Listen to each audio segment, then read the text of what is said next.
Are you an introvert? Do you consider yourself a little shy? Do you hate meeting new people? Guess what? If you're an introvert, I got you. I'm your guy. Listen, I want to let you know there is no correlation between being an extrovert and being an introvert in the amount of money that you can make and the amount of success that you can have. Why?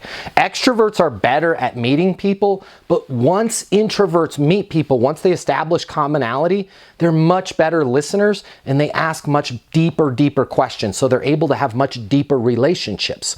If you're an introvert, one of the things you probably stress out a lot about is meeting new people, being introduced to somebody, right? Let's say somebody at the office is going to introduce you to your new boss. It's really hard for you as an introvert to get that conversation sparked off. Here's what I want you to do. The next time somebody introduces you to somebody else, I want you to look at both people and say, hey, how did you guys meet? They're going to start telling you stories. Oh, we met here. I've known Tom forever. You wouldn't believe it. We went to grade school together. They're going to do all that work for you of breaking the ice, and it's going to be much easier for you to step in and kind of fill in around the frame that they've already built.